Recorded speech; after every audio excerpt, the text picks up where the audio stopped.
This is my 10-year-old stallion, Cassandro. Today I'll be working with him on getting him a little bit lighter off the bit. He's quite heavy and quite strong. So during training we try to get him a bit more supple and soft so that he carries himself a bit better. So there's about 3 things that I like to do to help him get a little bit lighter. The first thing is to make sure that he's really off my leg, so that when I ask him to move forward into the bit that he responds to that immediately. The second thing is to make sure that I don't end up hanging on his mouth, so I try to work him through the body as well, through my seat and through my legs, so that we don't end up in a tug-of-war match. And the last thing that I make sure to do is that he travels straight. A lot of the times when they're strong, they take the front end and the back end of the body and they separate it, so sometimes the haunches will come in or out. So making sure that his hind end travels straight will help me get him a bit lighter up in the front.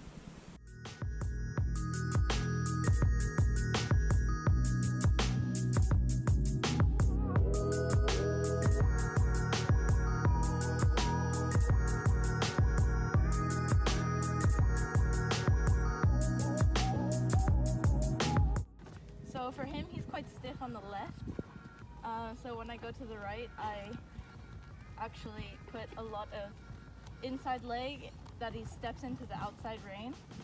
Otherwise, when he's locked on the outside rein, then it's really hard for me to collect or shorten him. So on this side, I try to make sure that he's supple in the mouth to the left rein, so that when I ask him to extend and then collect, that he's not locking me up. The hardest thing is when you go on a circle or when you make turns. It's really easy to ride the turn with your inside rein, and you forget that when you do this and it turns your body and it actually invites the horse to drift out.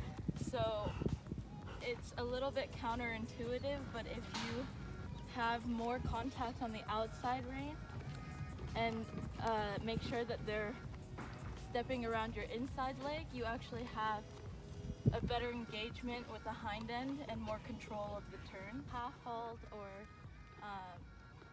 pretty much your balancing rein is your outside rein. So riding the inside rein has rarely ever worked, especially if you're trying to make tight turns or if you're in a jump off. It really doesn't benefit to just ride the inside of a horse because it just opens up so much space for them to drift out. I got yelled at a lot from riding just one rein, which, you know, it really cannot work if you're just riding one rein at a time.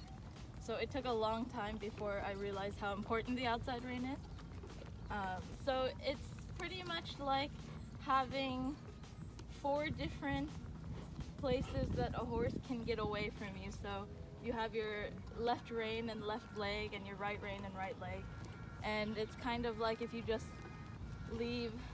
use just one aid or 3 out of 4, you invite them to have one place to not be in work. At the time I realized that the horses typically are a little bit behind the leg, I think is probably the biggest thing. There are some horses that are really strong and quite heavy, but I think it all comes back down to that they're not really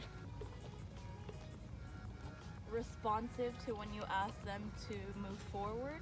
I think forward is always, you have to be able to go forward first before you can collect or shorten. And I think people have a little bit of a hard time when they have a difficult horse because, you know, hot horses or strong horses, you don't typically think to put the leg on first, you know. But the more you get in a fight with them with your hands, the worse it gets.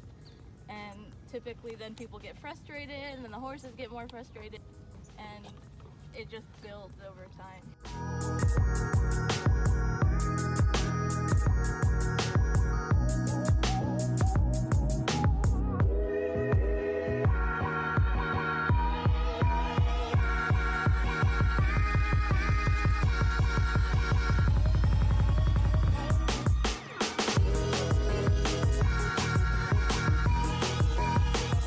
This is just a loose ring snaffle. 3-piece. And they normally all like the loose ring